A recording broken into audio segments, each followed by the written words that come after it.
Shalom. First and foremost, I'd like to say Barakatah, Yahawah, Ba'asham, Yahawashi, Ba'asham, Rakah, Kadash. Double honors to the apostles and elders, the great millstone, and salutations to the sincere Akiyam that push this truth with more due diligence and sincerity, man.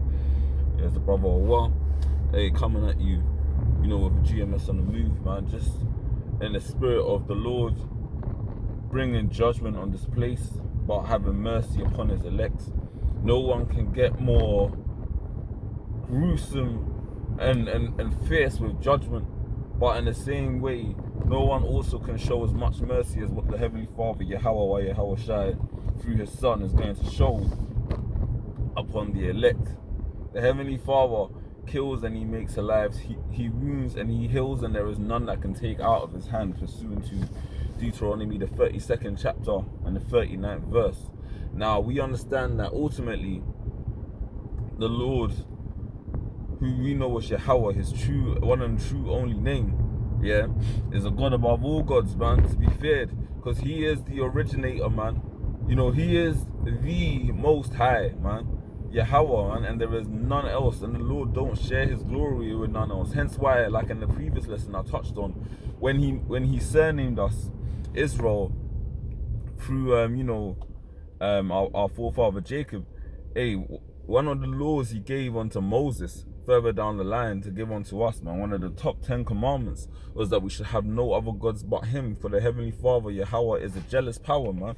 And why is he jealous? With a godly jealousy, because ultimately the Heavenly Father Yahawah bestowed us the right to be a righteous people, man, a holy people, meaning separate, true, holy and separate above all nations upon the face of the planet Earth. And with that came benefits, man.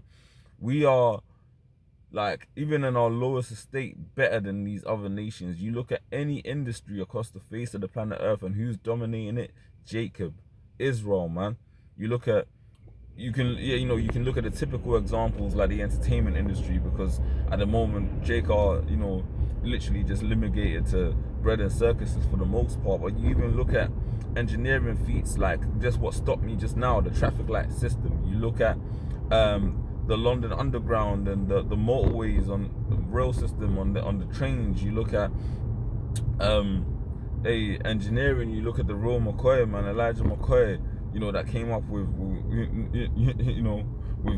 that, the monkey wrench. You look at the boxer that came up with the monkey wrench also, man.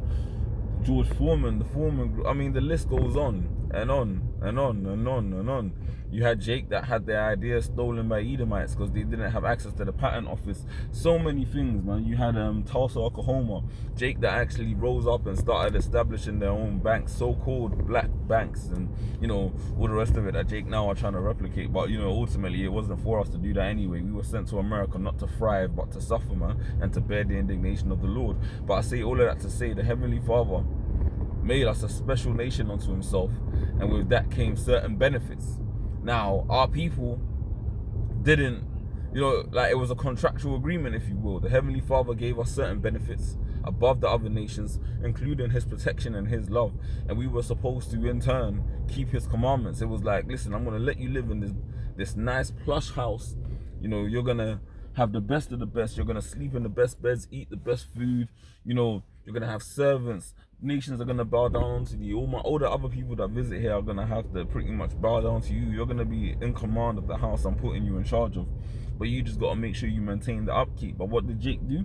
They didn't maintain the upkeep. Basically, they stopped making the payments. They stopped, using that as a kind of cross-reference, but they stopped maintaining the upkeep, man. They stopped keeping the laws of the Heavenly Father, man. He even tells you in the book of Judges that as soon as Joshua died, man, the next generation, the very next generation in the kingdom started worshipping Baal and all the gods of the nations around them, because that's just what Jacob are about, man. They're autopilot wicked for the most part. But what's the Lord going to do to correct that? He's going to make us autopilot righteous. But in order to do that, which and if I say this, making us automatically righteous as a nation in the end, after the 2/3 die on this side, is a great act of love, because the Lord really and truly, for many reasons, could have done away with Israel, because we fucked up, man, many a times. Even us in this modern day society, we fuck up from time to time. The Lord could have totally done away with us as a nation, but he had mercy on us for his name's sake, man, and for the promises that he made to our forefathers Abraham, Isaac, and Jacob, man. And so ultimately, what's the Lord going to do? He's going to show us the ultimate act of love by cleaning us up, man, and giving us another shot to maintain his house, to make sure that the plants are fed to the Idan's going to be a more beautiful paradise than what it once was, to make sure the plants are fed, to make sure that the windows are clean, there's no mildew in the house, the dust is swept off, and ultimately it's going to be a clean slate for us again. But the Lord this time is going to give us the instruction manual. He's going to literally put it within our hearts, so we're going to be perfected in doing everything that he wants us to do. We're going to be perfected in keeping his will. But before he does that, he's going to bring judgment, man. He's going to kick us out. He's going to he's going to rough us up a bit. But at the end of the day, we owe it to the Lord to bear his indignation, because the indignation of the Lord, why? Because we've sinned against him, man. We've made serious mistakes, several mistakes, man, I add, as a nation, man. None of us are perfect, man, apart from Yahawashi, man, who never sinned. We've all gone off.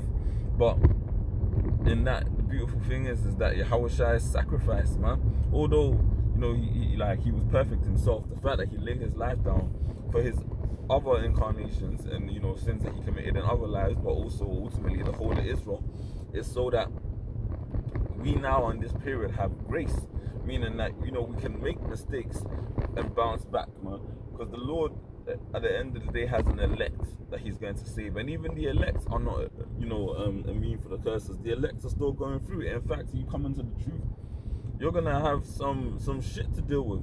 You might even have more irksome things in the spirit and in the flesh to deal with than the average man. Look at the Apostle Paul that had that incurable disease, and when he prayed to the Lord, on various occasions for healing, the Lord said, "Hey, my grace is sufficient enough for thee. I've given you enough grace."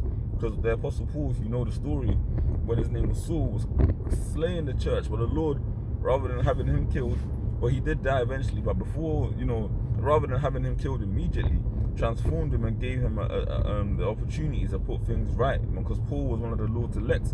But point being, Paul still went through mad amounts of hell, man, crazy amounts of hell, and that's what we gotta be ready to endure also, man. We gotta be ready to strive for the Lord unto death, like the book of Sirach, the 2nd chapter says, man.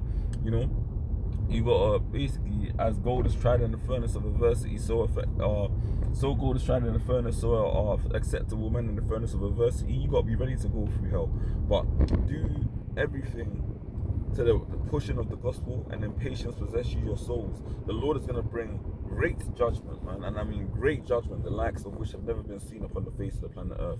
While in all of that, the Lord is also gonna have mercy upon his elect. So stay strong, Akim, stay faithful, and stay striving. Shalom.